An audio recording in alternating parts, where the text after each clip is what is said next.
Welcome to ফাই kitchen. আপনাদেরকে ফাই কিচেন ও ভিলেজ ফুডে স্বাগত। আজ আমি সকালবেলায় একটা নাস্তা দেখাবো দুধ ও সামুই দিয়ে। প্রথমে কড়াইয়ের মধ্যে 1 চামচ গোয়া ঘি দিলাম, সঙ্গে একটা তেজপাতা দিয়ে দিলাম।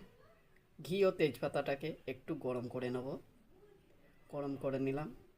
এরপর ছামুইগুলোকে কড়াইয়ের মধ্যে দিয়ে দেব। ছামুইগুলোকে নাড়তে থাকবো, একটু লাল লাল পর্যন্ত নাড়ব। নাড়া হচ্ছে, একটু লাল লাল হয়ে গেছে। এরপর আমি ছামুইয়ের মধ্যে কাজু ও কিশমিশ দিয়ে দেব। দিয়ে দিলাম, আর একটু নাড়তে থাকবো।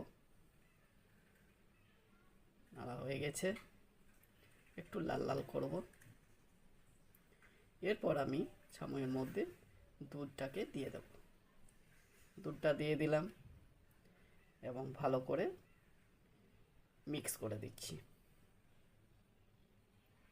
দুধ দেওয়ার পরে এর মধ্যে আমি এবার একটু চিনি দিয়ে দিলাম পরিমাণ মতো। চিনিটাকে ভালো করে একটু মিক্স করে নিয়ে একটু নাড়তে থাকছি। দেখুন আপনারা, একটু নাড়ছি।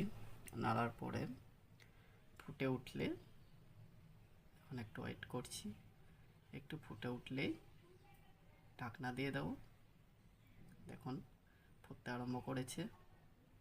এবার ঢাকনা দিয়ে দিলাম। ঢাকনা দেওয়ার ঠিক 5 মিনিট পরেই খুলে দেখছি, দেখুন সম্পূর্ণভাবে ফুটে উঠেছে। এরপর এর মধ্যে এলাচ গুঁড়ো দিয়ে দিলাম। এলাচ গুঁড়োটাকে ভালো করে মিক্স করে দিলাম। মিক্স হয়ে গেছে। ব্যাস, আমার রেসিপি কমপ্লিট। দেখুন এটা কমপ্লিট হয়েছে। ভালো লাগলে কমেন্ট ও শেয়ার করবেন, সাবস্ক্রাইব করে দেবেন।